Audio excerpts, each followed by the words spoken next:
A los que entraron ahora, bienvenidos a todos.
Bueno, ya no están entrando.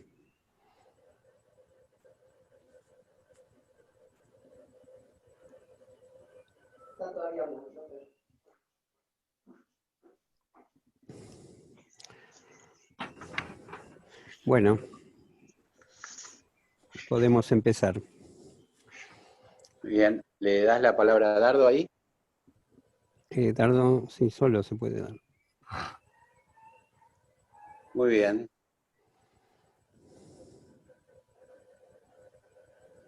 Bueno, vamos a dar inicio a la actividad. Dardo, si estás por ahí, ¿querés hacer la introducción? Estoy. Bueno, en primer lugar pregunto si me escuchan bien. Perfecto. Bueno, entonces sí, buenas tardes, noches a todas y todos.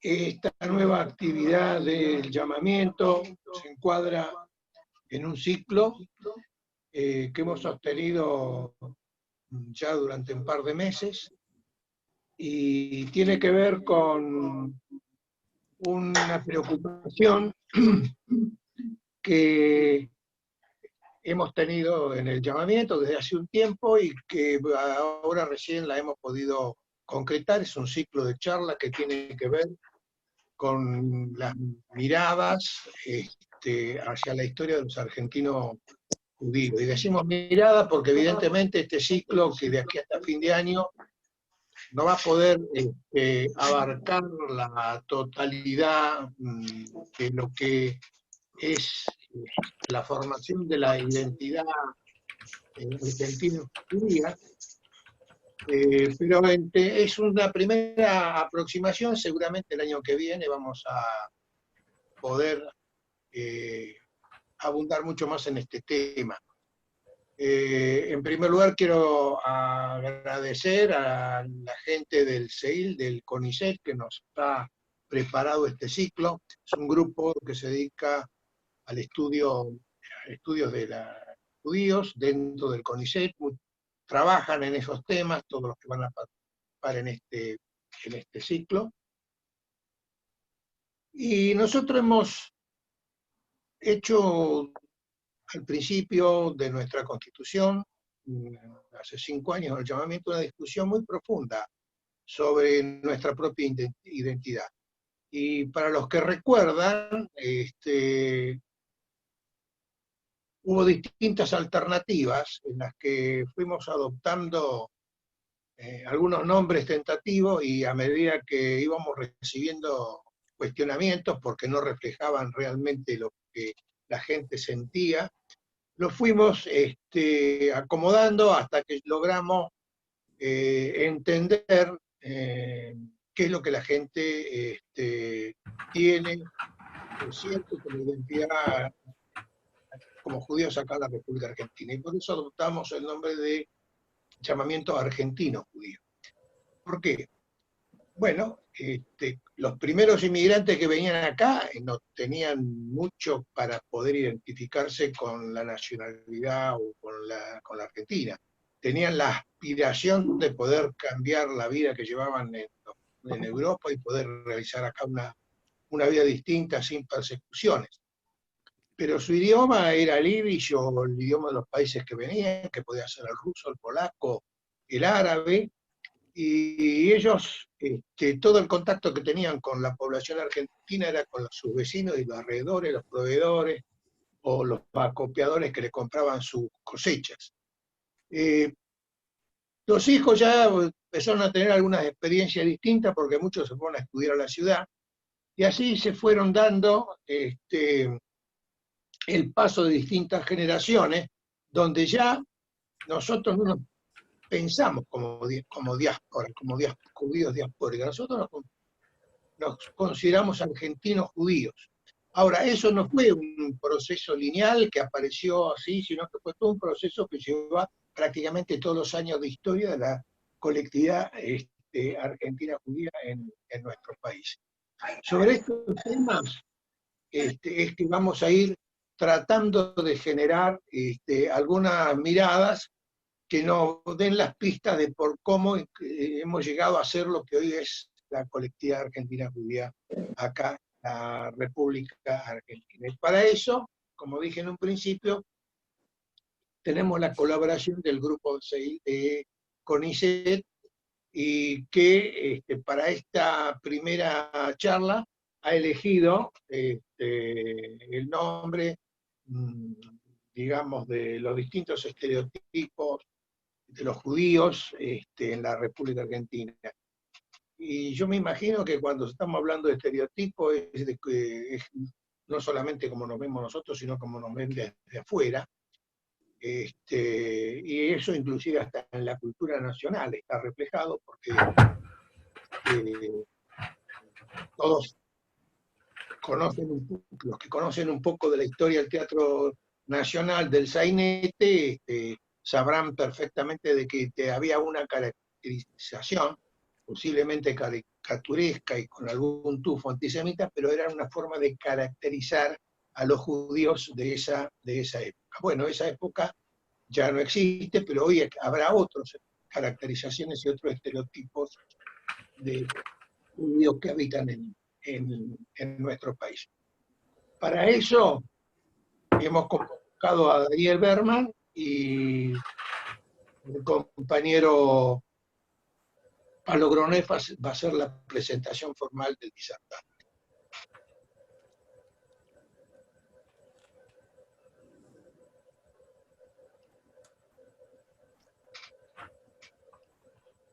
Tenés apagado el audio, Pablo. No, que le quiero dar la palabra a Damián Cetón, como integrante del grupo CEIL y como la persona con la que nos contactamos y armamos este ciclo, para que presente el ciclo y haga la presentación de Daniel, así damos comienzo a la charla. Damián. Bueno, buenas tardes. En principio les quiero agradecer tanto a Dardo como a Pablo que nos hayan convocado para esta actividad, y por supuesto a todos ustedes que bueno, participan y se interesan.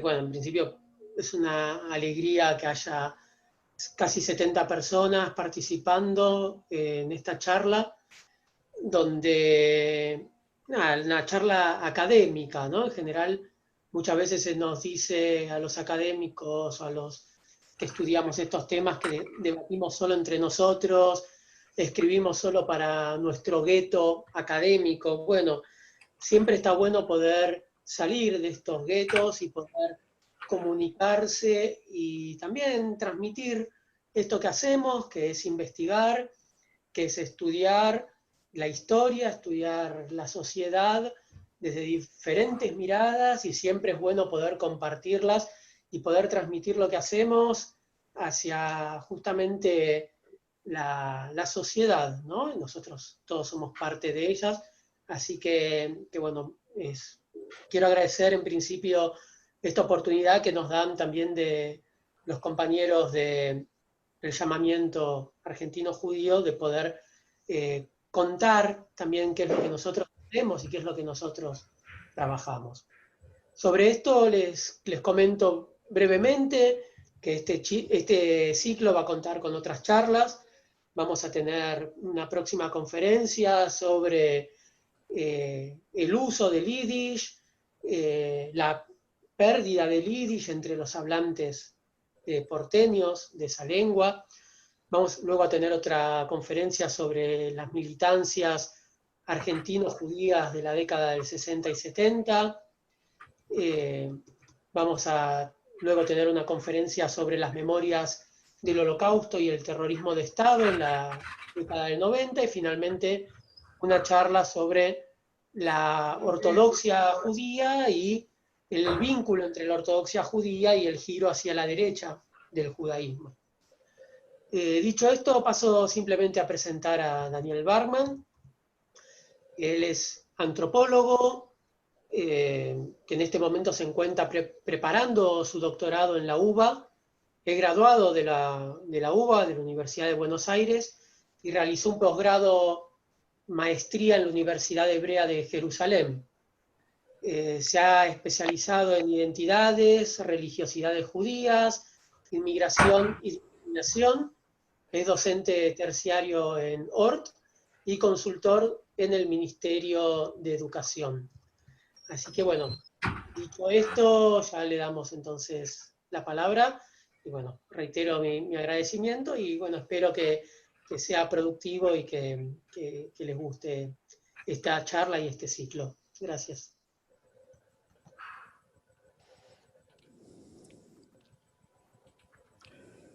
Bueno, Daniel. ¿Me escuchan? Perfectamente. Yo quiero agradecer la invitación de los amigos del llamamiento y de los colegas del CEIL y la invitación a través de Damián Cetón. Quiero aclarar cuando hablamos de los estereotipos que en realidad el tema de la charla es la diversidad de orígenes y de identidades que componen la judaidad argentina, con hincapié en los orígenes geográficos, culturales, étnicos, y me refiero más que nada a los estereotipos intragrupales que se han generado en el siglo y varias décadas ya que lleva la historia judía en Argentina, y no me voy a referir en esta ocasión a las relaciones de la comunidad judía con el entorno general argentino y a los estereotipos recíprocos del mundo, digamos, del entorno global, el entorno no judío hacia los judíos y viceversa, ¿sí? Me voy a referir entonces a las relaciones entre los distintos grupos y contingentes judíos. La idea entonces es ir compartiendo con ustedes algunas imágenes a medida que se desarrolla este tema. De ninguna manera pretendo hacer un recorrido histórico lineal, ni pretendo agotar el tema, sino hacer un primer paneo general en el tiempo. No tengo idea cuánto tiempo tenemos, pero es mucho el material a presentar.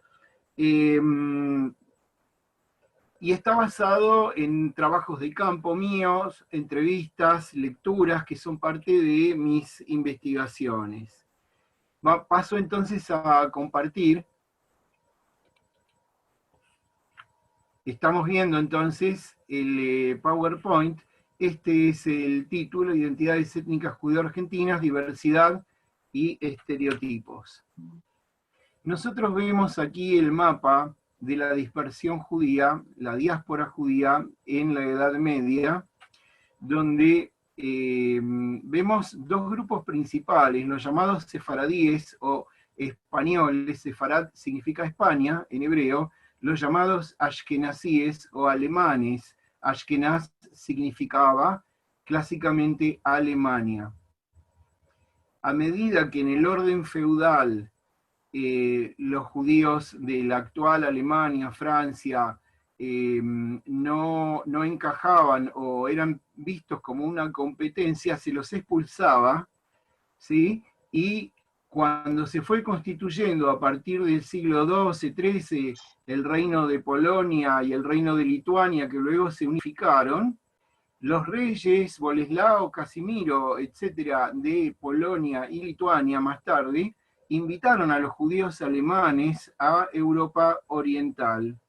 Así como cuando España se funda como una unidad homogénea a través de la unión de Castilla y Aragón y la conquista de Granada, en el mismo año en que Colón emprende su viaje a las Indias hacia Occidente, para llegar a Oriente por Occidente, expulsan a los judíos que no se quieren convertir y los invita otro reino que se está organizando, que es el Imperio Otomano, Imperio Turco.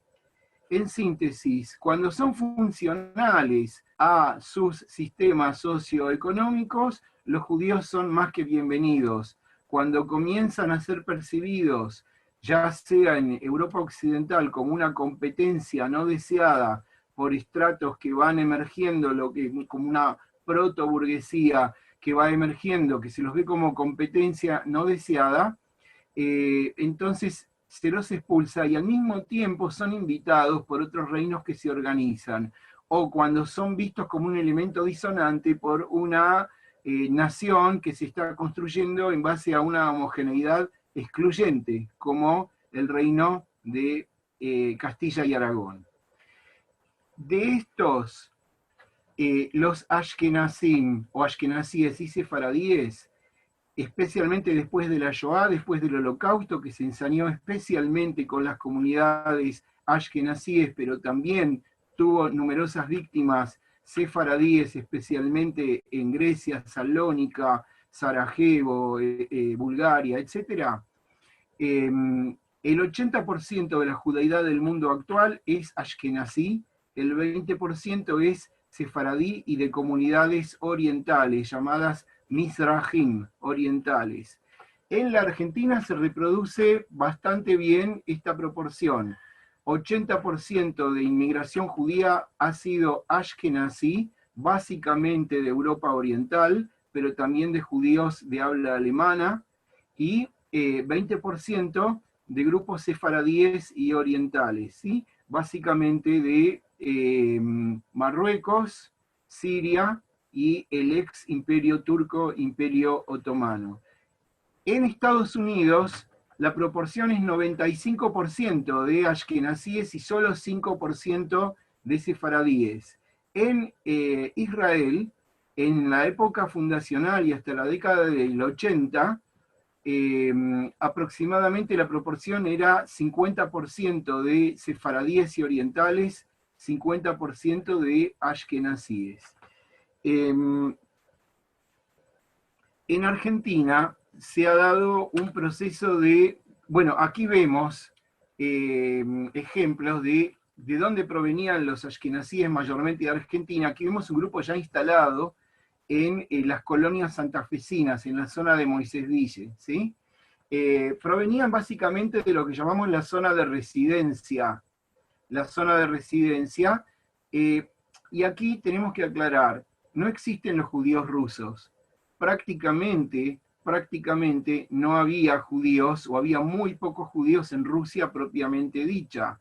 Los judíos no fueron a Rusia, Rusia fue a los judíos. Rusia conquistó las zonas que antes pertenecían a Lituania, Ucrania, Polonia, porque la gran Lituania-Polonia se extendía del mar Báltico al mar Negro, y esta zona que llamaron, y es una conquista reciente, de los últimos 2 siglos, y esta zona que llamaban zona de residencia es el hogar de la enorme mayoría de los judíos que hablaban yiddish, de los judíos ashkenazíes que vivían en los shtetl, en los pequeños poblados, en Europa Oriental. Y por causa de los pogroms y las persecuciones después del asesinato de Alejandro II, a partir de 1881, comenzaron a emigrar masivamente hacia donde pudieran, y uno de los destinos fue Argentina, y por supuesto uno de los incentivos fue todo lo que Argentina ofrecía a los inmigrantes, y también el hecho de que se haya formado la Jewish Colonization Association, la empresa colonizadora agrícola del barón Mauricio Hirsch. Otro grupo, los sefaradíes, aquí vemos una familia de Damasco, Siria, inmigrada a la Argentina, vienen de lo que era el Imperio Otomano, Imperio Turco. El Imperio Turco, como todos los imperios, era multiétnico, multirreligioso, multinacional, multilingüístico, y dentro del Imperio Turco los judíos no eran precisamente los grupos perseguidos, como sí lo fueron los griegos, los armenios, los kurdos, ¿sí? Los judíos emigraron del Imperio Turco más que nada porque a partir de que los jóvenes turcos en 1908 les otorgan la ciudadanía, tienen que cumplir con el servicio militar en una serie de guerras en las cuales Turquía, que era el enfermo de Europa, sí tenía derrota tras derrota, y además por la situación socioeconómica sofocante en países como Siria. Algo similar, si bien en esa época no pertenecía al Imperio Turco, va a ocurrir en Marruecos. La inmigración judeo-marroquí ya es muy temprana, y por la fiebre del caucho en el Amazonas, llegan a Belém y a Manaus, o sea, llegan a Brasil y de ahí a Perú, y de ahí también van entrando a Argentina en la segunda mitad del siglo XIX. Aquí vemos una escena del Hotel de Inmigrantes, donde los abuelos, bisabuelos o tatarabuelos de muchos de los judíos que ahora estamos en Argentina fueron recibidos, más que nada para despacharlos cuanto antes a las colonias agrícolas. La idea de la República Oligárquica de fin del siglo XIX era que los inmigrantes tenían que colonizar el campo. Por ejemplo, la ley Avellaneda 1876 de inmigración era la ley de inmigración y colonización. No se concebía al inmigrante como inmigrante urbano, cosa que, como vemos, fracasó. Tampoco tenían intención de que vinieran judíos, ni árabes, ni japoneses, ni gallegos, ni tanos, porque el paradigma alberdino de la inmigración era que vinieran nórdicos, ¿sí? Europeos nórdicos, que por supuesto vinieron, pero las grandes masas que vinieron son europeos del sur y europeos del este y gente del Medio Oriente. No era lo programado. También ellos suponían que la inmigración venía como una tabula rasa a amoldarse a los dictados de la clase dirigente a través de la educación obligatoria sarmientina, donde se inculcaban quiénes eran los padres de la patria, con un mandato implícito de borrar sus memorias étnicas, religiosas, lingüísticas, colectivas. El proyecto se llamaba Crisol de Razas. No se referían a una mixtura a nivel familiar, digamos, sino que se referían a formar una argentinidad en el molde ofrecido por esta clase dirigente, con los próceres patrios, con el panteón de próceres, las efemérides patrias y toda la llamada religión laica que se les enseñaba en los actos escolares. Y aquí vemos los estereotipos del judío, del turco, árabe y del tano, orgullosos porque sus hijos ya son otra cosa, son argentinos, ¿sí? Esa era la idea. Pero esa argentinidad implicaba poner en interdicción, borrar las memorias étnicas colectivas que no eran bienvenidas ni incentivadas.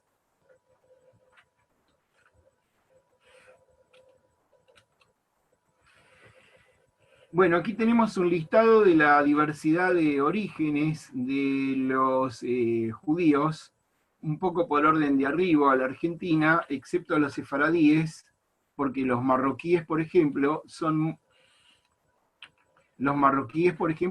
realmente de los primeros, pero los primeros ashkenazíes en llegar son de Alsacia, Francia, Alemania. Luego vamos a ver qué es lo que fundaron. Fundaron en 1862 la primera congregación israelita, actual templo de la calle Libertad, casi Córdoba. Los de Podolia son los primeros en llegar a las colonias, especialmente a Moisés Ville, junto con los de Besarabia, que Besarabia es la actual Moldavia o Moldova, Lituania, Polonia, que no existió como país independiente, había existido hasta el siglo XVIII, no vuelve a existir una Polonia independiente hasta después de la Primera Guerra Mundial, pero existía como el Ducado de Varsovia en el Imperio Ruso, una parte de la Rusia zarista. Galicia, que ahora es Polonia, pero pertenecía al Imperio Austrohúngaro, y los llamados Deutschsprechende, ¿qué quiere decir? Que hablan alemán, pero no se consideraban ni los consideraban alemanes en el momento en que masivamente tuvieron que huir del Reich nazi. ¿Sí? Por eso, de habla alemana, pero no alemanes. Los sefaradíes tenemos 4 comunidades separadas y hasta hoy en día separadas. Los marroquíes, que son los más veteranos, los sirios, que están separados entre los de Damasco o Shami, y los de Alepo o Jalabi. Y los de habla judeo-española, hay muchas maneras de llamar a este idioma, se lo puede llamar ladino, pero el ladino propiamente es para escribir los textos litúrgicos, se lo puede llamar judesmo o judeo-español, que venían de Salónica, de Esmirna y de otras partes del imperio turco, imperio otomano. Entonces tenemos que en un primer momento las comunidades de inmigrantes se asentaban en barrios diferenciados, con una endogamia, o sea, matrimonios dentro de cada grupo, teniendo una sinagoga étnica, como por ejemplo Or Torá de los de Damasco en el barrio de Barracas, o la sinagoga de Camargo de los judíos de Esmirna, o el Poilischer Shil, sinagoga polaca en la calle Serrano Casi Warnes, o sea, sinagogas y congregaciones de tipo étnico, con diferenciación de rituales, lingüística, cultural y residencial. Y con el tiempo se fue ampliando el círculo de sociabilidad, de manera tal que en la generación siguiente ya empieza a establecer matrimonios más allá de su microgrupo, de su subgrupo judío de origen. Cuando hablamos de rusos y de turcos, bueno, ahora vamos a estos galeritas. Cuando hablamos de rusos y de turcos, la idea es que no hay judíos rusos verdaderamente, ni hay judíos turcos. Los judíos rusos era porque venían de Polonia o de Lituania con un pasaporte del Imperio Ruso. En Rusia no los llamaban rusos y ellos nunca se consideraron rusos. Los judíos turcos no existen, no hay judíos turcos. Son los judíos sefaradíes que vivían en el Imperio Turco, y en Turquía, en el Imperio Otomano, había un régimen llamado Millet, M-I-L-L-E-T, Millet. Los Millet eran comunidades étnico-religiosas que tenían cierta autonomía interna, jurídica, etc. Y los judíos, como los armenios, como distintos grupos islámicos, como los griegos ortodoxos, eran un millet más dentro del Imperio Otomano. Pero como venían con el pasaporte turco, los llamaban turcos. O sea que en la percepción local argentina, el turco bolichero, el turco del almacén de ramos generales, nunca es un turco propiamente dicho, es un árabe musulmán, o es un judío sefaradí, o es un armenio, o es un griego, ¿sí? A veces es un druso también, que hay. Esta primera congregación de la calle Libertad estaba formada por el primer grupo que llegó y formó la primera comunidad organizada, oficializada a partir de 1862, y cuando vinieron los siguientes, que son los judíos, entre comillas, rusos, que fundaron el Shil de Paso, el templo de la calle Paso, un templo ortodoxo y con adhesión al sionismo, los había una gran brecha social y cultural entre los rusos, entre comillas rusos siempre, y los que ellos llamaban galeritas.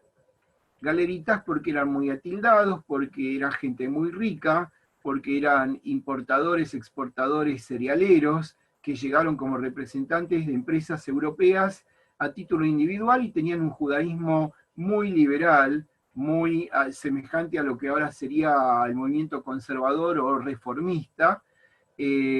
Acá vemos a la derecha un rabino marroquí que trajeron, el rabino Samuel Halfon, ¿sí? Los del Templo de Libertad.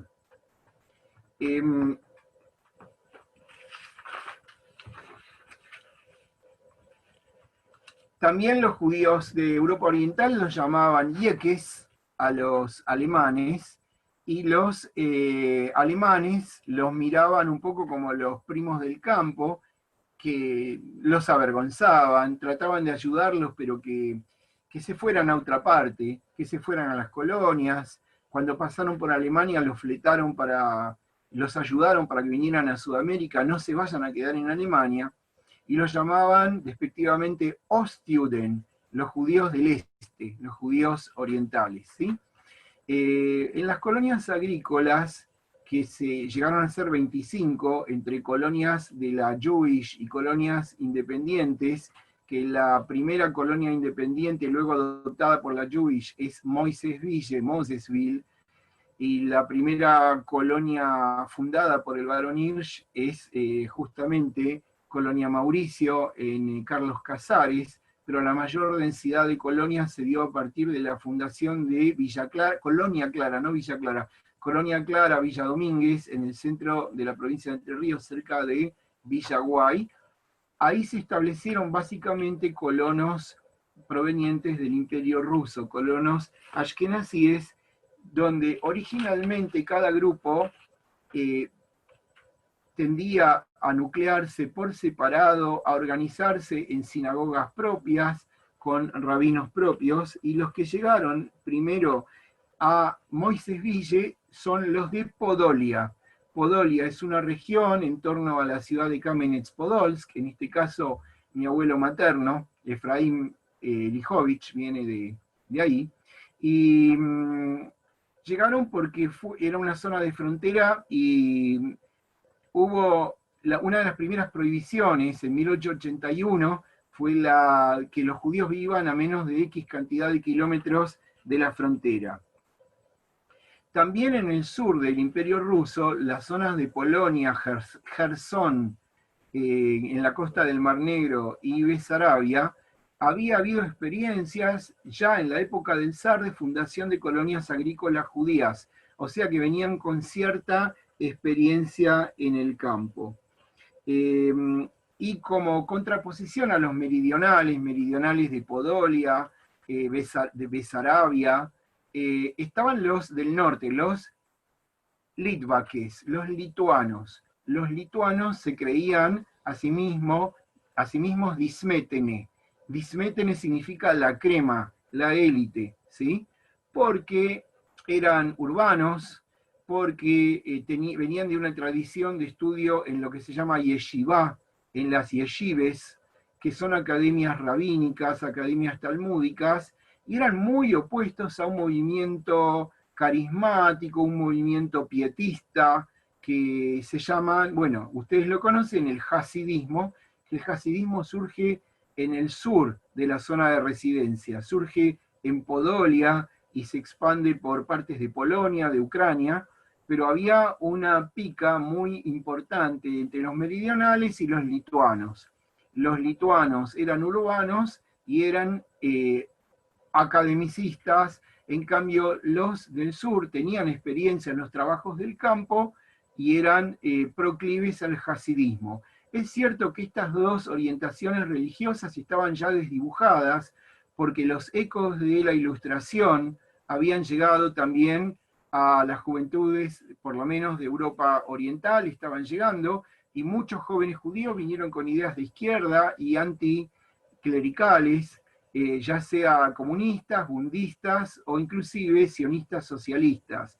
por lo tanto ya estaban alejados de la religión. En estos estereotipos recíprocos que se fueron creando en las colonias, los lituanos consideraban que los de Besarabia y Podolia eran Grobejungen, los llamaban. Grobejungen quiere decir ignorantes.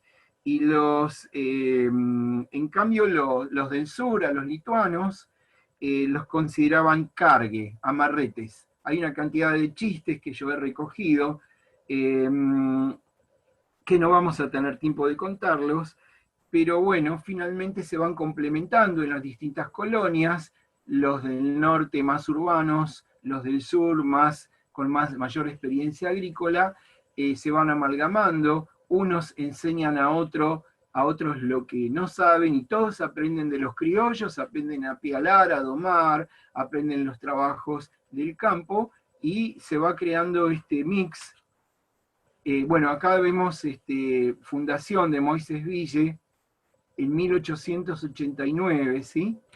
Der erster Schuster Werkstatt in Mosesville, el primer taller de zapateros en Moisés Ville.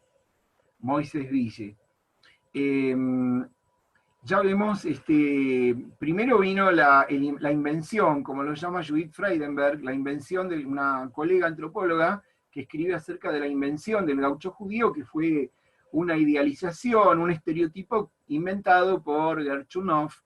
En 1910 publica su libro como homenaje de la comunidad judía al centenario argentino, pero existieron judíos muy integrados en el campo, y todavía, bueno, yo organizo itinerarios culturales y visitamos las colonias, y esta gente, a veces ya de cuarta o quinta generación de colonos, está en el campo y no andan con el facón, pero andan con el mate, con las bombachas, y el gaucho judío se transformó en una realidad.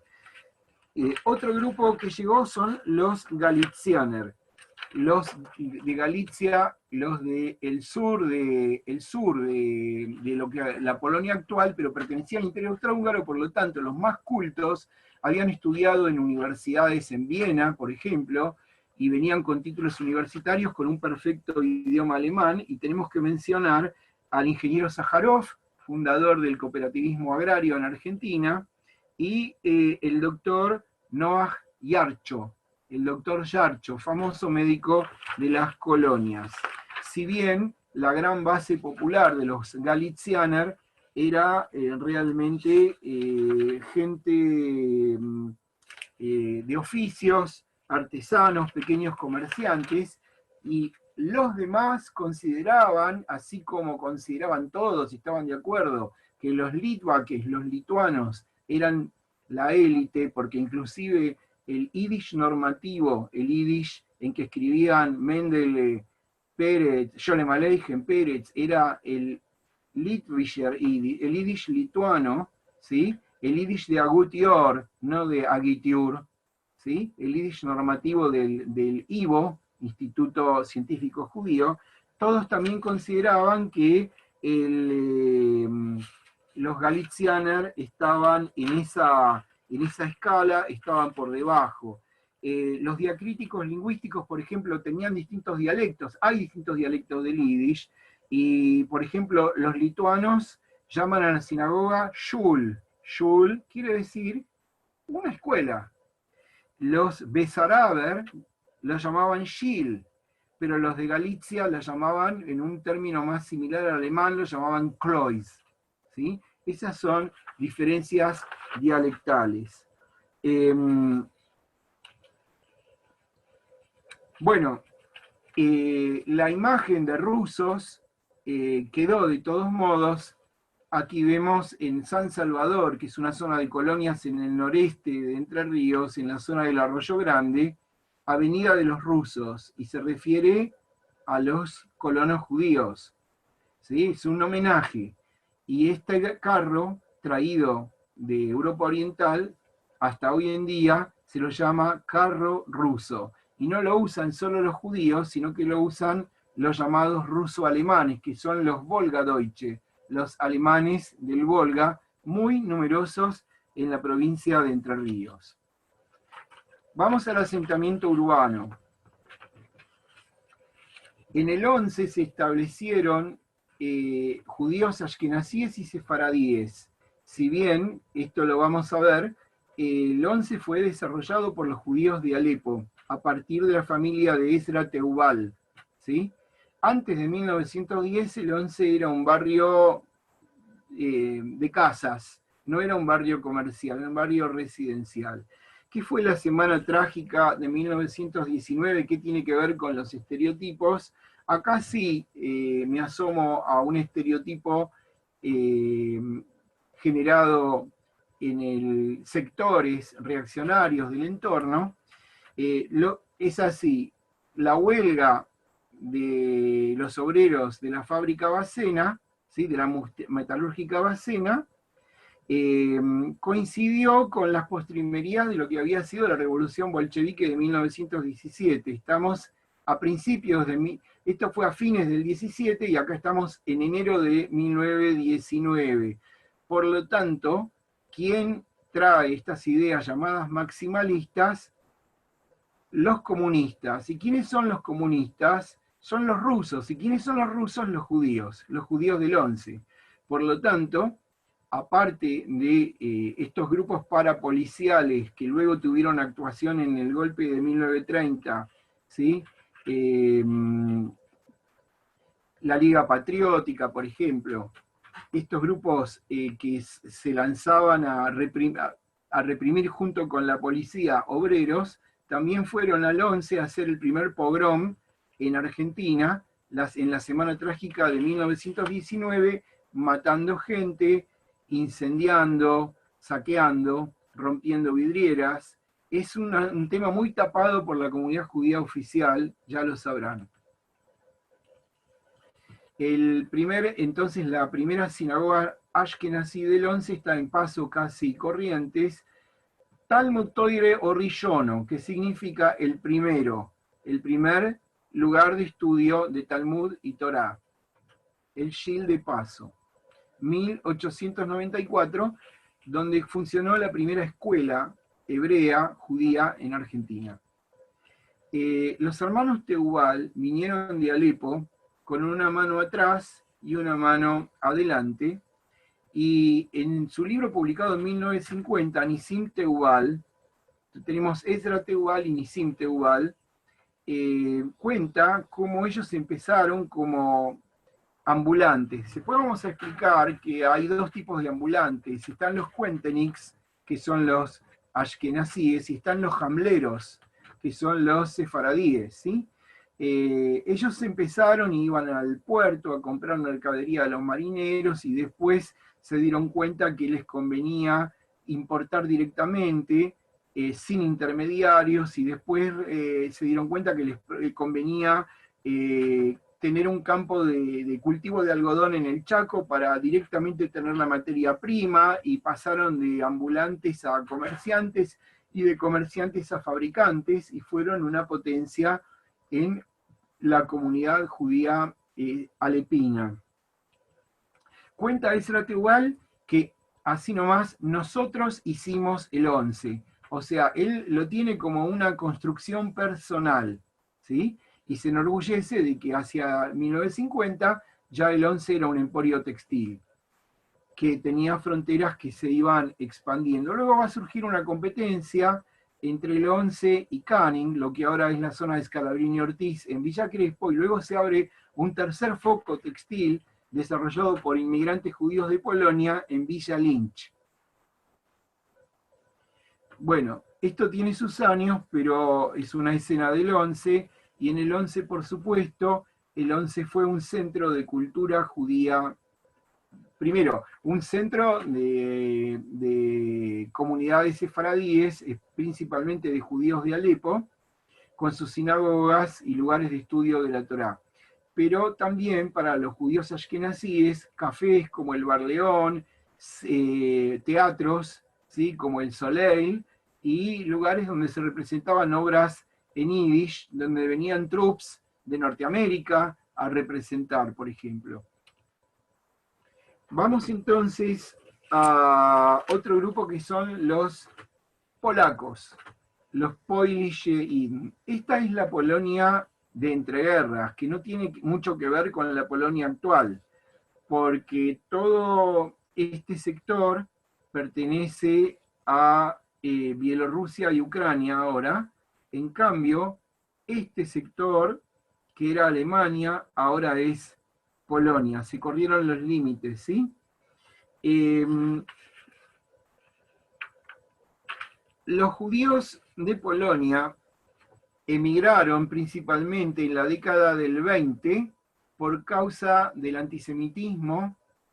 Hubo un dictador llamado Pilsudski, hubo una troika, una junta militar fascista que llevó a cabo una política activamente antisemita y con ensañamiento de impuestos y toda clase de persecuciones económicas contra los judíos.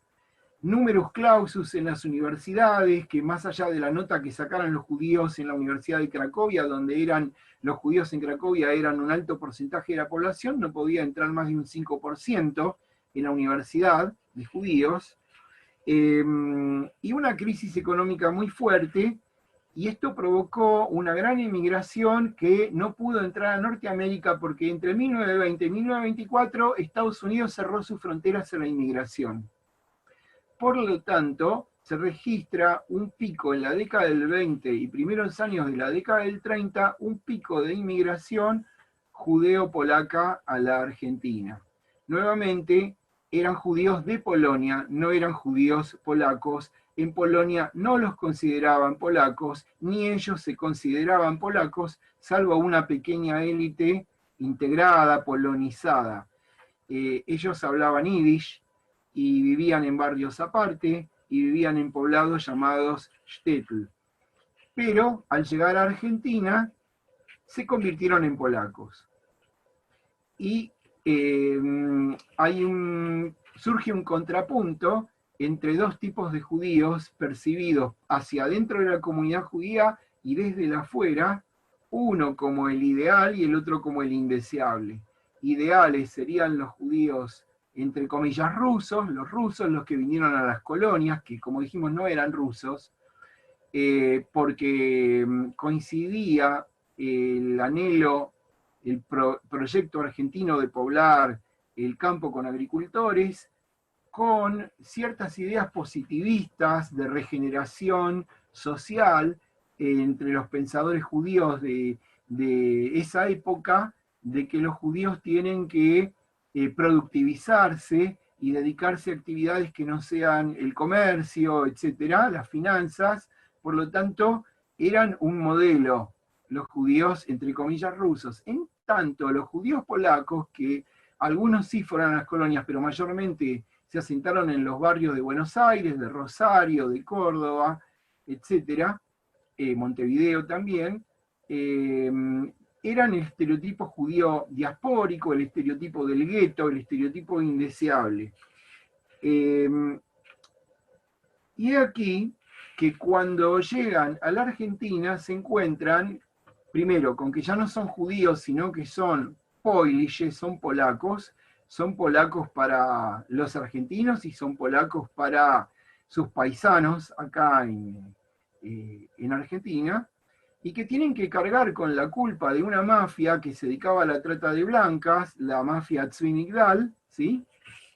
Y limpiar un poco su nombre. Ahora vamos a ver esto. Los judíos polacos se dedicaban a la indumentaria, como este Schneider Sastre, eran cuenteniks.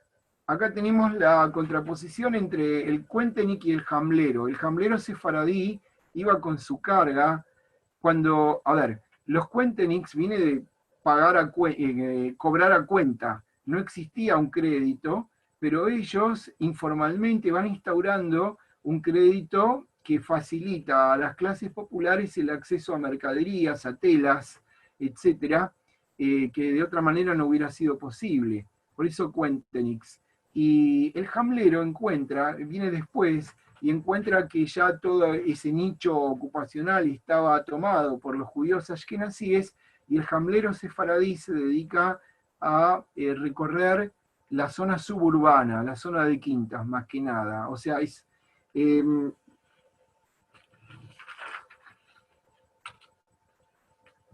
aquí vemos otro tipo de judío polaco, vidriero a domicilio, Marco Schwarzman, pero el escándalo de esta mafia, que la verdad es que dio para mucha literatura, dio para mucha serie mala, dio para mucha película documental, los Tmeim, los impuros, que eran un pequeño grupo y no eran la única mafia, había todo tipo de mafias, de todo tipo de colectividades, pero justamente lo que hizo la colectividad judía oficial y no oficial, masivamente los repudiaron, ni siquiera les permitieron enterrarse en los cementerios comunitarios, de manera tal que tuvieron que abrir un cementerio propio que queda en este momento en Villa Domínico, dentro del cementerio judío marroquí.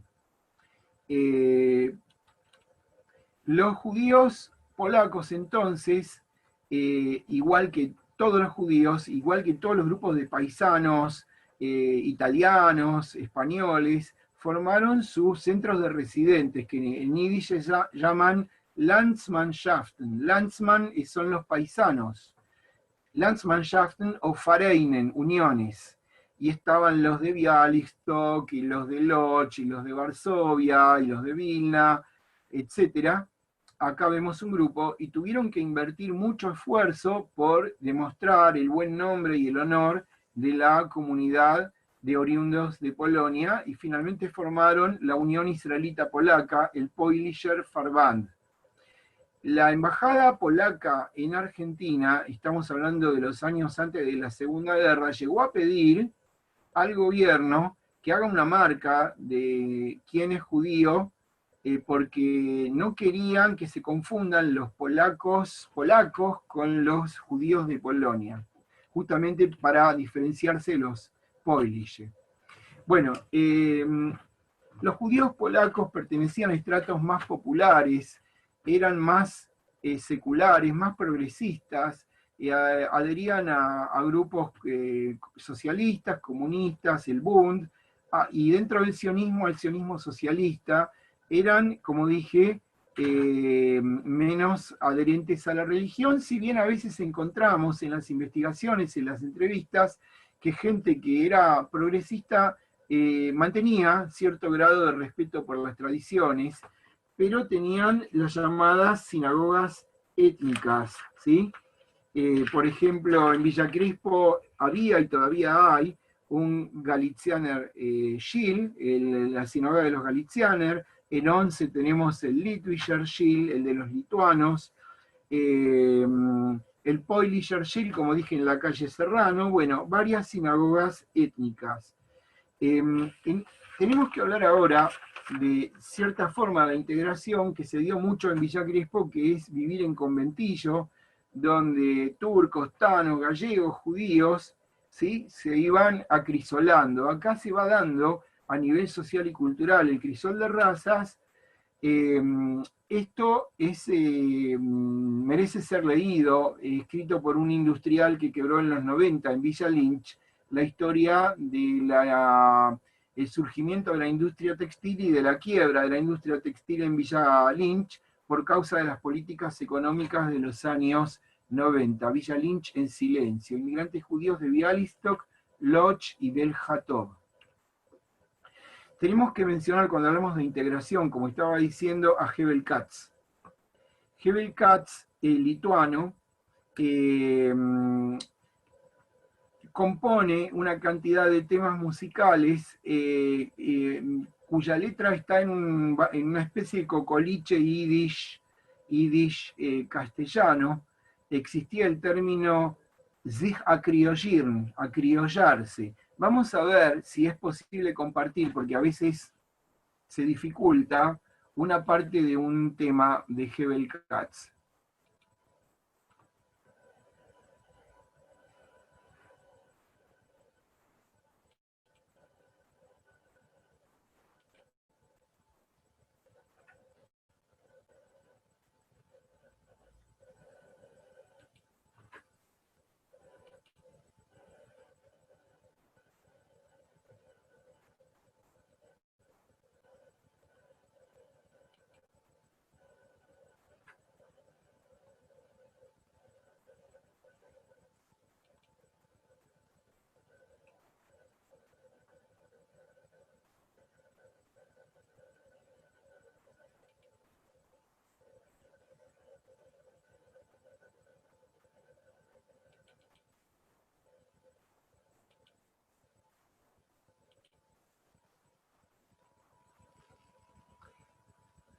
Lamentablemente no lo puedo poner en este momento, pero ¿me están escuchando ustedes a mí?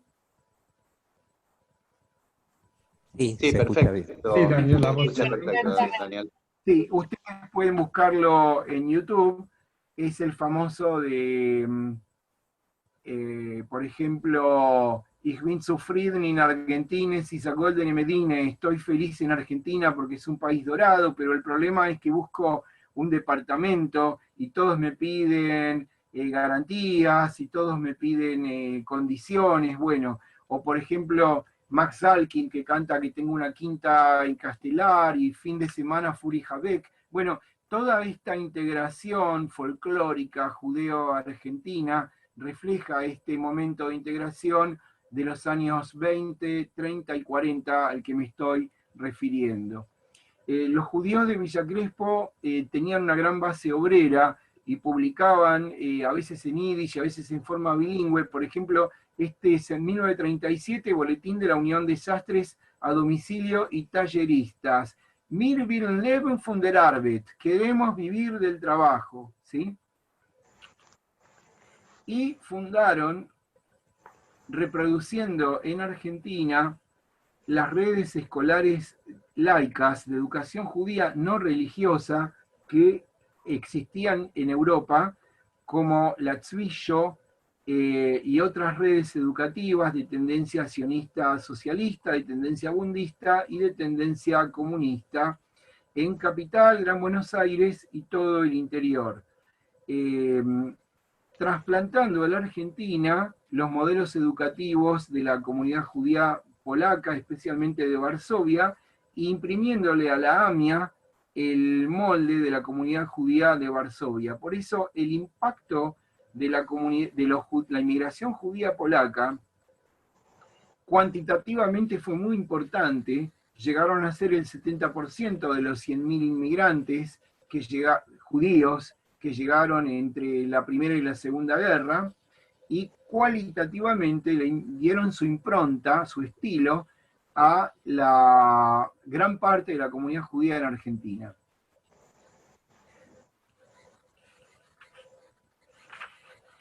Vamos entonces a los sefaradíes.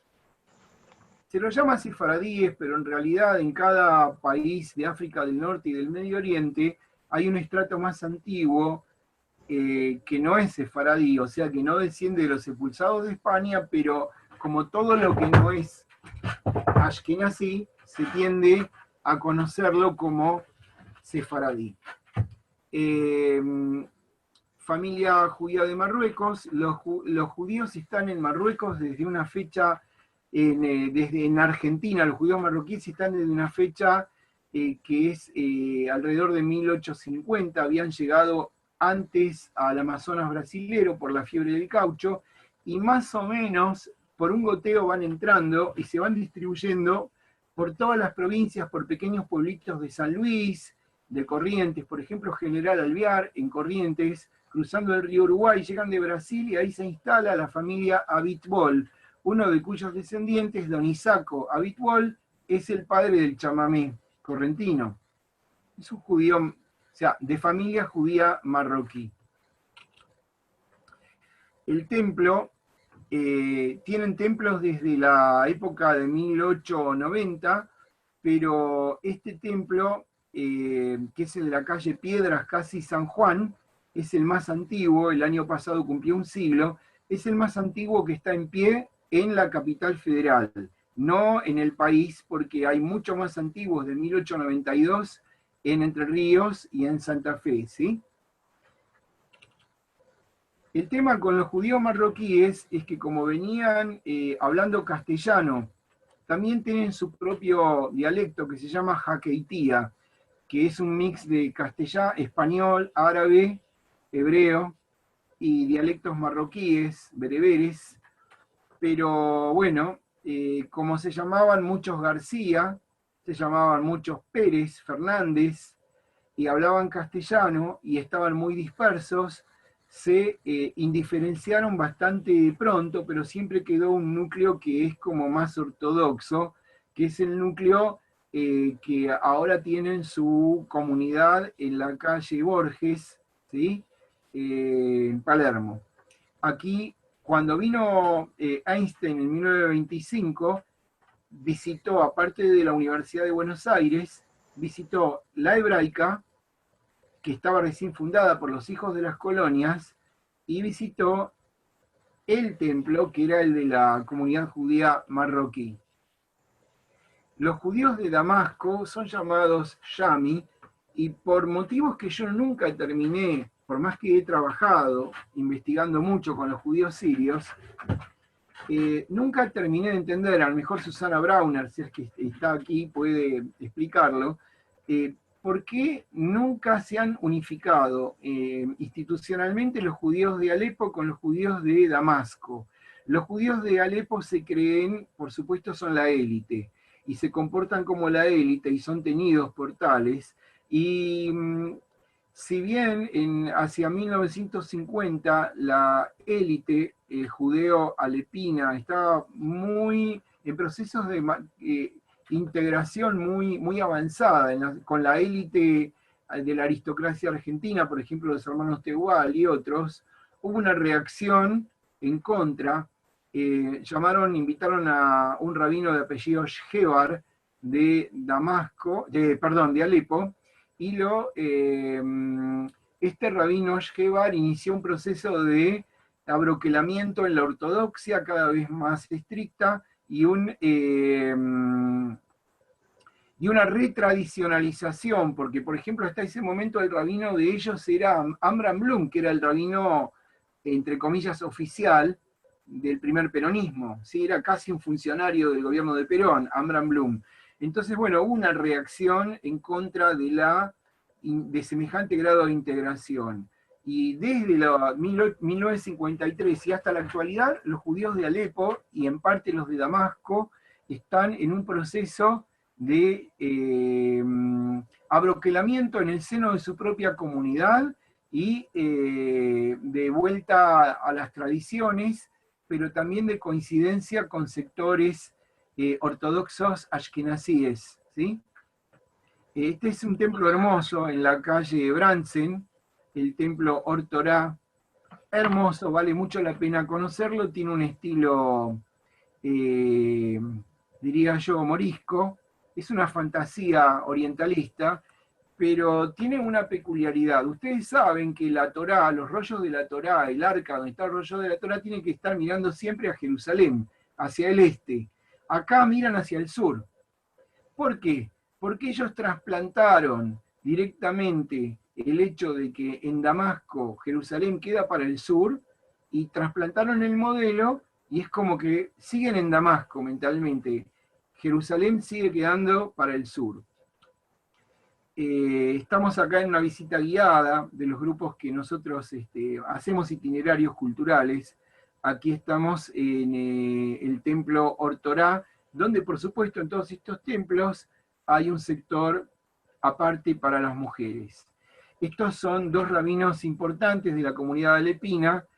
Shaul Seton Dabaj fue el impulsor de la prohibición de conversiones al judaísmo en Argentina en 1927-28, debido a la gran anomia que ellos consideraban que había, porque llegaban jóvenes solteros de Líbano y de Siria, y hacían mal y pronto casamientos y conversiones rápidas, express. Por lo tanto, para evitar esto han prohibido, y ellos siguen, y toda la ortodoxia judía hasta ahora prohíbe las conversiones en Argentina.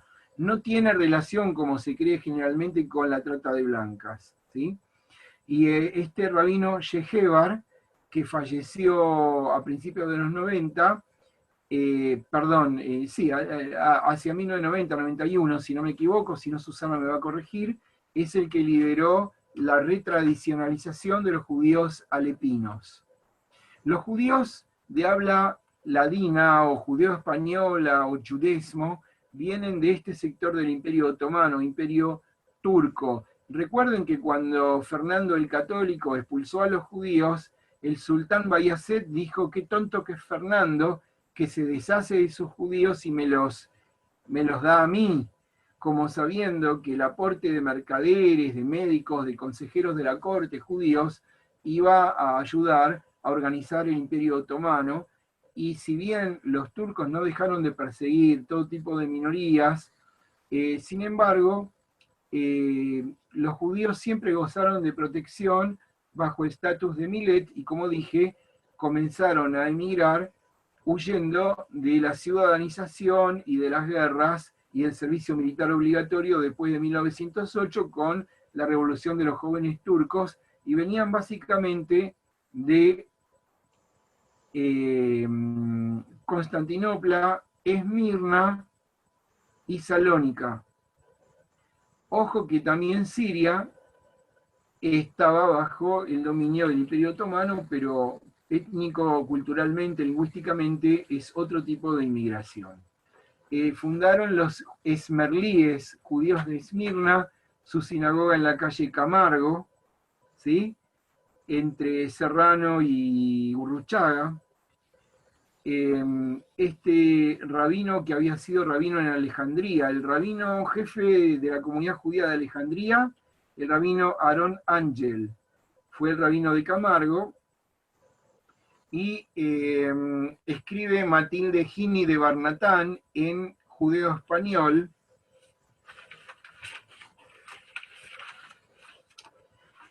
Sería algo así como: yéndome con mi padre, caminaba los pasos de casa a la Quilá. La Quilá es la comunidad.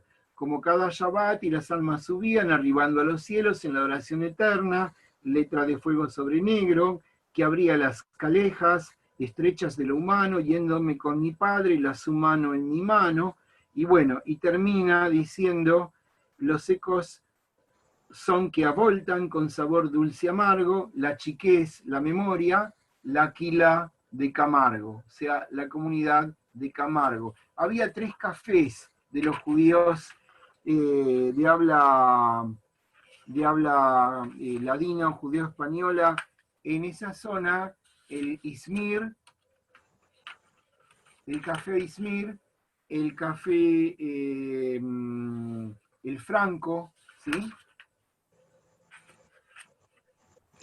Jugaban a los naipes, jugaban al raquí, bebían raquí, que es un aguardiente, comían exquisiteces orientales, había bailes de odaliscas, iban todo tipo de gente del Medio Oriente, armenios, griegos, judíos, musulmanes, todos compartían ese espacio en los cafés de sefaradíes de Villa Crespo. Vamos a hablar del último grupo, cronológicamente, que también fue el primero.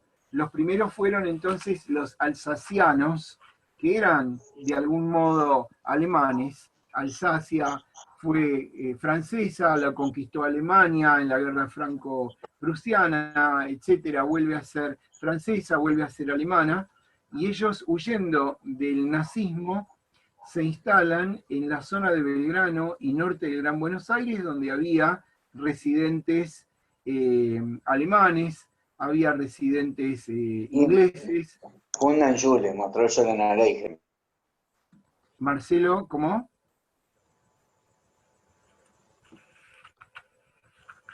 Bueno, y ellos le van poniendo sus nombres en alemán. Por ejemplo, a la calle Cabildo y Federico Lacroze la van a llamar Rathaus und Friedrich die Kreuzstraße. O sea, le ponen nombres en alemán a las calles, y al barrio de Belgrano, Bellograno, lo van a llamar en alemán Schönkorn. Organizan sus comunidades con un tipo de organización que luego se difundió, que se llama en alemán Gemeinde, o sea, una comunidad que incluye escuela, club y templo, y los templos mayormente son de tendencia conservadora o inclusive reformista. Y tenemos, por ejemplo, Betel, y tenemos la escuela Tarbut, y tenemos en general el movimiento conservador, que luego, bueno, fue impulsado por el rabino norteamericano Marshall Meyer, que va a llegar alrededor de 1960, 59-60, en realidad prendió mucho en buena parte de la comunidad de los Deutschsprechende. Y digo Deutschsprechende porque ellos no se consideran, ni los consideraba, las leyes de Nuremberg le quitan la ciudadanía, pero la cultura no se la pueden quitar, ¿sí? Ellos se consideran judíos de habla alemana, como escribe muy bien nuestro colega Alfredo José Schwartz, Deutschsprechende. Y como para entrar legalmente a Argentina, los gobiernos en los años 40 ponían el requisito, fines de los 30 y 40, ponían como requisito tener una visa de agricultores, algunos consiguieron que inclusive el gobierno nazi les diera un visado, les diera un título para obtener del consulado en Berlín un visado de agricultor, y la Jewish Colonization Association hizo su último esfuerzo colonizador en la década del 30, principios del 40, comprando tierras en Entre Ríos, fundando la colonia Avigdor, donde se instalaron judíos alemanes, y también en todas las colonias hubo una, digamos, una última oleada judeo-alemana. Lo interesante es lo siguiente: hasta el surgimiento del nazismo, la vieja comunidad judeo-alemana no se nucleaba mayormente con el resto de las comunidades judías, sino con los alemanes en el sentido amplio. Iban al hospital, o sea, eran socios del hospital alemán y de las instituciones alemanas. Hasta el conflicto, hasta que estalla el conflicto en Palestina en su peor momento, en 1947, los judíos de Siria, esto estaba escrito tanto por Ignacio Klitsch como por Susana Brauner, los judíos de Siria no comulgan tanto con el resto de las comunidades judías, sino con sus paisanos sirios de habla árabe, que pueden ser musulmanes o cristianos, y van al hospital sirio-libanés y al banco, un banco étnico sirio-libanés.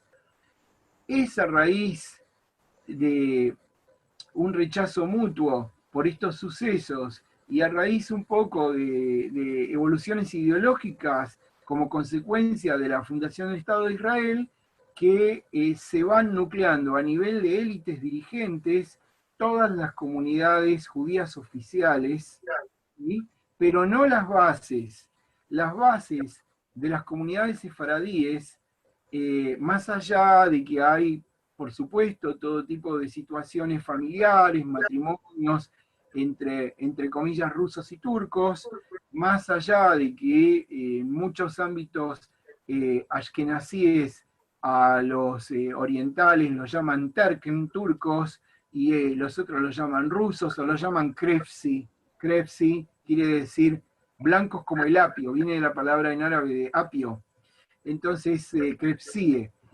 Más allá de esto, en realidad la convergencia de las distintas comunidades tradicionales se da principalmente a través de la religión en ámbitos ortodoxos o en ámbitos del movimiento conservador, que no diferencian, tienden a no diferenciar entre ashkenazíes y sefaradíes, y se da a nivel de dirigencia comunitaria, a nivel de la Daya, por ejemplo. Bueno, esto es en una síntesis muy apretada, voy a dejar de compartir.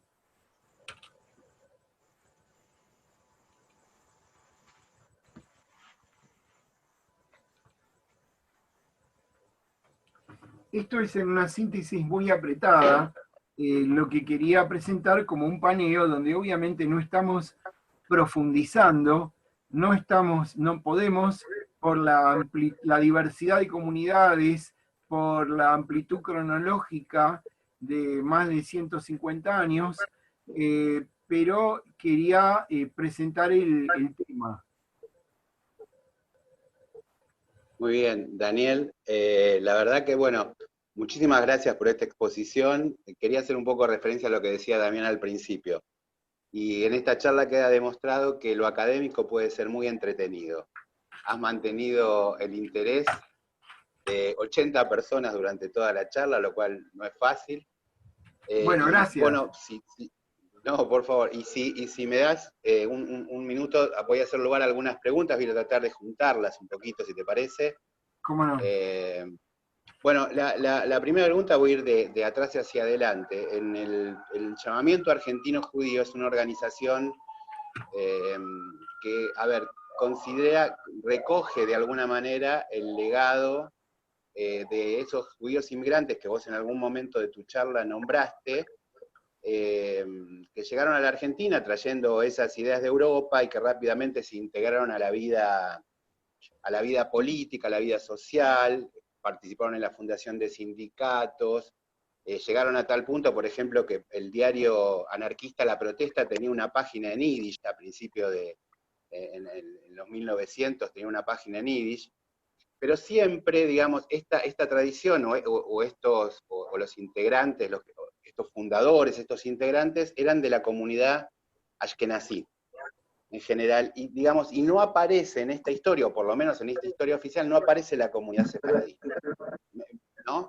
Entonces me gustaría saber si podemos bucear un poco en ese origen, porque también muchas de las preguntas van dirigidas hacia esto, ¿no? A esas diferencias, en algún punto, incluso hay una discusión sobre si hay una diferencia genética entre ashkenazíes y sefaradíes, o una diferencia de origen, y otra pregunta más que me parece muy interesante es si en algún momento podés hacer referencia a la hipótesis Házara, que es esa hipótesis que dice que los judíos askenazíes no son descendientes de los hebreos, sino que tendrían otro origen. Así que bueno, un poco en esa diferencia, ¿no? Es que dan vuelta alguna de las preguntas que te hicimos. Bueno, lo que pasa es que los judíos de Europa tuvieron directamente, en mayor o menor medida, los efectos de la Revolución Francesa y la Revolución Industrial desde temprano, que se va expandiendo en ondas desde Inglaterra y Francia hacia el sur y hacia el este, y en algún momento, mal que mal, va llegando a Polonia, Lituania, Ucrania, ¿sí?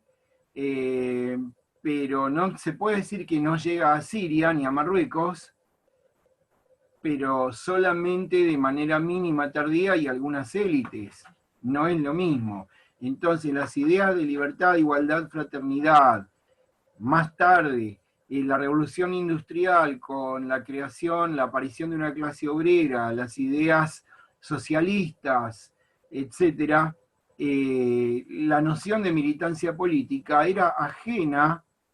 No puedo generalizar diciendo absolutamente, porque en algún momento también va a llegar a Marruecos, va a llegar a Siria, pero no era culturalmente, era ajena a la experiencia de los judíos del Medio Oriente. Básicamente, con todo el error que uno puede tener en generalizar, no es un tema biológico, ¿sí? No hay un tema histórico, cultural, social y económico y político. Esa es la causa de las diferencias.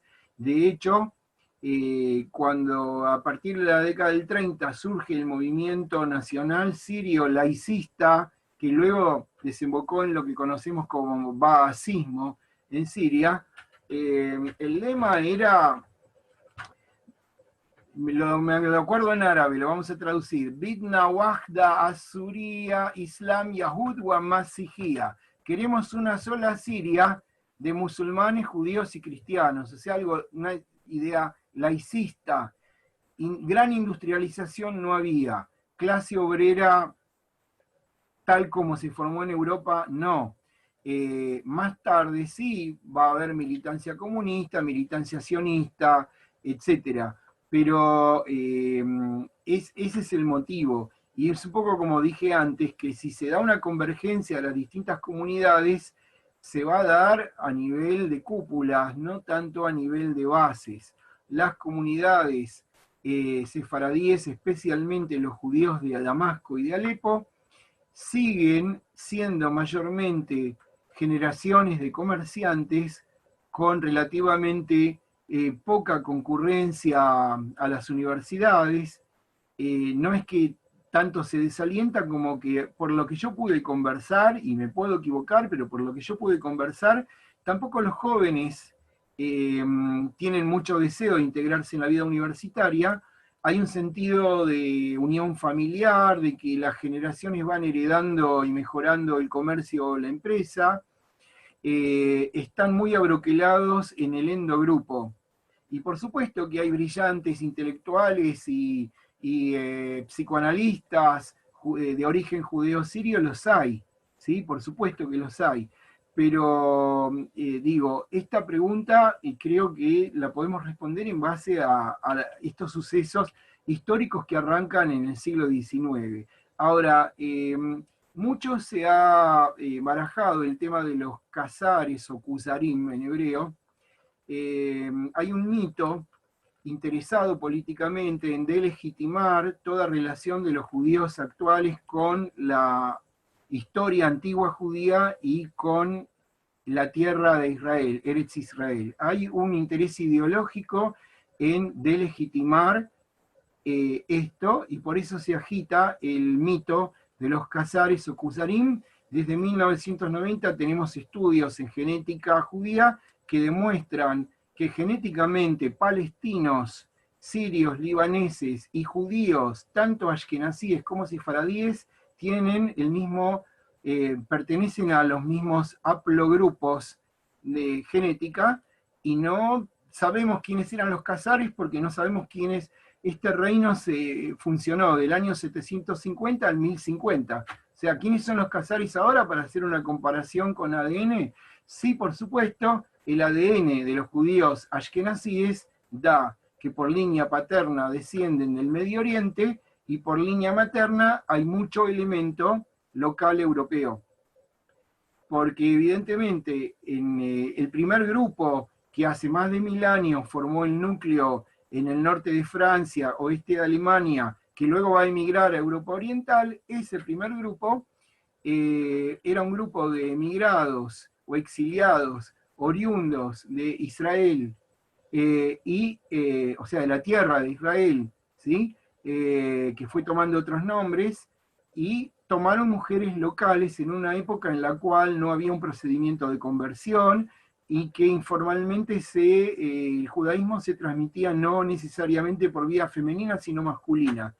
Pero eso duró en la generación fundacional, que eran unos pocos miles, que luego llegaron a ser en el siglo XIX muchos millones de judíos, que los judíos ashkenazíes se dice que estamos todos emparentados hasta primos en sexto grado, todos con todos, porque hace 1000 años descendemos o descienden de un mismo pequeño grupo de fundadores. Nada que ver con los casares, no hay nada demostrado. Es un interés político que han promovido esta idea.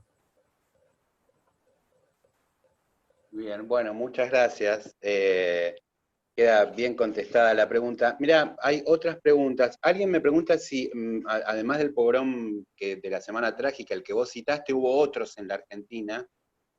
Y también me preguntan por la Zvi Migdal. O sea, digamos, es porque aparece como una organización excepcional, como una excepción dentro de la comunidad, y bueno, un poco conocemos mucho, como vos decís, por malas novelas o malos programas de televisión, pero no, digamos, si esto era una excepción, no había alguna red o alguna otra organizaciones de este tipo, ¿no? Pero bueno, van las dos preguntas. ¿Hubo otros programos y esta pregunta? Yo he conversado con conocedores del tema dentro de la comunidad judía, que han leído mucho, y a mí no me cabía cómo puede ser que los judíos, que se supone que hacen de la familia y de la tradición un valor tan importante, hayan prostituido a judíos, a jóvenes judías. Aparentemente había, bueno, primeramente, esto tiene que ver con la industrialización en Polonia a principios, en las primeras décadas del siglo XX. inclusive arranca de las últimas décadas del siglo XIX, donde los judíos de repente pasan a vivir mayormente en ciudades, donde pasan a ser una proporción de hasta el 30%, en Varsovia, Białystok, Lublin, Łódź, Cracovia, y mucha miseria, mucho hacinamiento, familias de 15 hijos, crisis económica permanente, hambre, y se llega al punto en que los padres se ven deseosos de que esta gente que viene trajeada de Sudamérica con intención de casarse con la hija se la lleve, ¿sí? Dejar por lo menos esa tranquilidad de que la hija se casa. También, según he conversado con otros estudiosos, no todas las chicas venían engañadas, y puede ser que algunas sabían muy bien, y que probablemente se dedicaban a la prostitución ya en Polonia. Y por otra parte hay que tener en cuenta que lo que ahora nos parece espantoso, hasta 1930 estaba naturalizado. La Iglesia promovía los prostíbulos, ¿sí? Los comisarios los protegían, y los concejales y políticos conservadores estaban todos en eso. Entonces, es una vergüenza y nos produce repulsión, pero tenemos que entender que hasta hace 90 años se lo veía como algo natural. Había una doble moral, todos ustedes saben, y todos los jóvenes, todos los muchachos judíos y no judíos debutaban con una prostituta. O sea, es una realidad. Lo que no hay que magnificar, porque así como había una mafia judía, había una mafia francesa, y había todo tipo de gente de todo tipo de origen, y si se conoce mucho de la mafia judía fue justamente porque la propia comunidad judía se dedicó a dejarlos de lado, considerándolos impuros, echándolos de los teatros, no permitiéndoles enterrarse en sus cementerios. Y también porque el comisario Alzogaray, que no sé si es tío de Álvaro, publicó un libro en su época denunciando con fotos, con nombres y apellidos, en un intento positivo de acabar con esta mafia. También por el caso de Raquel Lieberman, que se atrevió a salir de este tema de la prostitución para denunciar a quienes la prostituían. En fin, hay muchos factores, y creo que está demasiado puesto el foco y un poco agrandado en relación a lo que realmente fue en comparación con él. Hay que tomar en cuenta el contexto general. Eso es lo que pienso. Otros pogroms, en la misma época de la Semana Trágica, la Liga Patriótica hizo un mini pogrom en Villaguay, donde también había, era cerca de Villa Domínguez, Colonia Clara, era un centro donde había una comunidad judía, Villaguay, en el centro de la provincia de Entre Ríos. Y después tenemos que recordar los años posteriores al caso Eichmann, 1960, 61, 62, hubo todo tipo de atentados individualizados contra distintos jóvenes de ambos sexos judíos, ¿sí? Graciela Sirota, Raúl Alterman, y también tenemos que recordar que dentro de la represión del terrorismo de Estado hubo un particular ensañamiento con militantes judíos. Y también en Malvinas hubo un ensañamiento de oficiales contra conscriptos judíos. No fueron pogrom, pero son casos famosos digamos, de persecución física. Sí, el porcentaje, hay como una sobrerepresentación en el porcentaje de judíos desaparecidos en relación a la población judía argentina. Bastante marcado. ¿Sabes qué? Leí un trabajo tuyo donde vos hablás de las diferentes centralidades que toman las diferentes comunidades judías, o sea, o los diferentes grupos en la Argentina, las diferentes comunidades, ¿no? Jabat, como tiene un centro en Estados Unidos, hay como un centro en Estados Unidos, hay como un centro en la Argentina. ¿no? Un poco vos, digamos, ¿cómo ves esa fotografía, digamos, de la comunidad judía, quizás, si puede ser bajo esta óptica, bajo esta lupa, ¿cómo ves la fotografía de la comunidad judía hoy, digamos, ¿no? Viniendo desde esta historia, ¿no? Si tuvieras que hacer una fotografía, decir, bueno, hoy la comunidad judía, yo sé que es largo esto y daría para otra charla, ¿no? Pero siempre nos gusta de los conferencistas tener una imagen desde su disciplina, de esta comunidad judía hoy en la que estamos viviendo. La comunidad judía está muy diversificada y es muy heterogénea. Nunca fue homogénea como estamos viendo.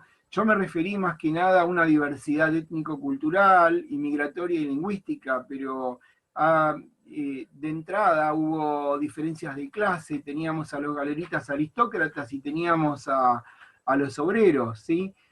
También teníamos a los rabinos ortodoxos y teníamos a los militantes anarquistas. O sea, siempre la comunidad judía estuvo muy diversificada, pero ahora está más heterogénea que nunca, en el sentido de que encontramos judíos en todas partes, en todos los estratos sociales, en todas las ideologías, judíos pro, judíos K, y judíos por fuera de ese esquema. Es imposible generalizar porque tampoco sabemos quiénes son los judíos y cuántos son los judíos. Yo, que enseño estudios judaicos a nivel terciario en el Instituto Ort, ¿sí? Tengo listados de 30 o 40 alumnos, y bueno, primeramente no puedo ni debo hacer ninguna diferenciación entre ellos, pero después resulta, si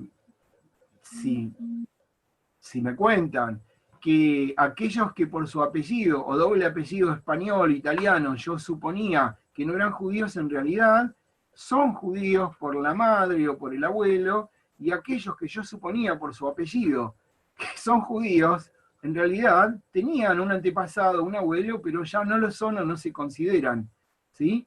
Es muy difícil establecer los límites de quién es judío, quién determina quién es judío, quién se considera judío, en base a qué.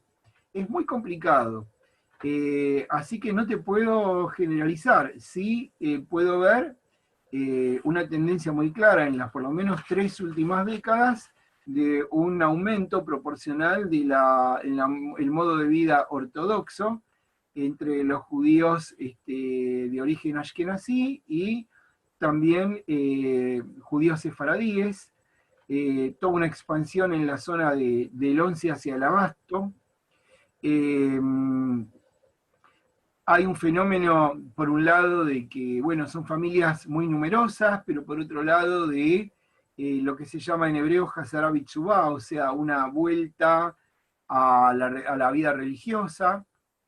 Y en las historias individuales, familiares, colectivas, hay muchos procesos de ida y vuelta, muchos procesos de ida y vuelta. Es muy difícil, o sea, una persona en distintos momentos de su vida puede sentir que sea, o manifestarse alejada culturalmente, comunitariamente de lo judío, y en otro momento de su vida puede reacercarse. Eso es lo que se observa. Es muy difícil generalizar, Pablo. No sé si te estoy respondiendo, pero más que nada estoy haciéndome cargo de una dificultad. Te digo, los números de la comunidad judía, según qué criterio de quién se utilice, pueden oscilar entre los 180.000 y los 280.000. Depende a quién se considere judío según el criterio de quién.